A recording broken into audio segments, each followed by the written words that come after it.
জানি না এই ছবিতে আছি কিনা। যদি থাকি তাহলে ভালো লাগবে কাজ করতে। কয়েকটা দিন অন্তত চলচ্চিত্রের মানুষদের মধ্যে গল্প গুজব করে সময় কাটবে। চলচ্চিত্রের আমরা সবাই এখানে আমার মনে হয় সাংবাদিক ভাইয়েরা মিলে অন্যান্য যারা আছেন সবাই চলচ্চিত্রের মানুষ। চলচ্চিত্রে দারুণ খরা, সেই খরার মধ্যে হঠাৎ শুনলাম হোটেল সোনারগাঁয়ে, বাংলাদেশের 1 নম্বর হোটেলে একটি ছবির মহরত হবে। ছবিটির নাম গুলশানের চামেলি। একটা অপকর্ম করে ফেলেছি।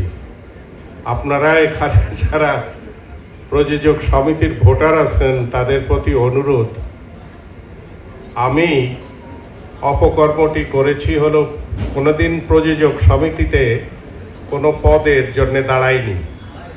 এইবার ইসি কমিটির একজন মেম্বার আমাদের গুলজার এবং খোরশেদ আলম খসরু এবং শামসুল আলমের প্যানেল থেকে আমি একজন ইসি কমিটির মেম্বার হওয়ার জন্য দাঁড়িয়েছি। আপনারা আমাকে দয়া করে ভোটটা দেবেন, নিরাশ করবেন না।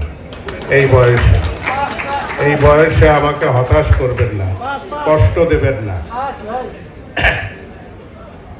গুলশানের চামেলি, আমি গল্প জানি না, তবে আমি ডিরেক্টরকে জানি।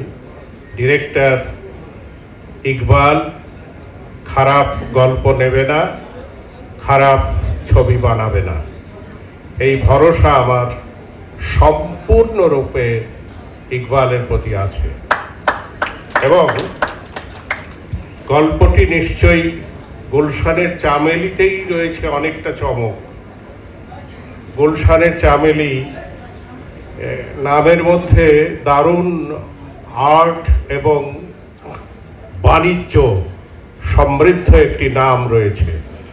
এই নামের গল্পটি নিশ্চয়ই ভালো হবে এবং আমি আশা করব এই ছবিটি ব্যবসা সফল হবে।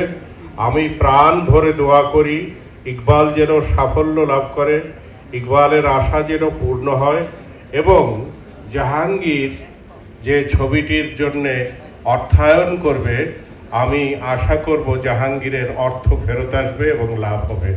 আপনারা সবাই চলচ্চিত্রের মানুষ, চলচ্চিত্রটির জন্য দোয়া করবেন। চলচ্চিত্রটি যেন ভালোভাবে তৈরি হয় এবং মুক্তি পায় এবং ভালোভাবে ব্যবসা করে। সবাইকে ধন্যবাদ এবং সবার কল্যাণ কামনা করে শেষ করছি।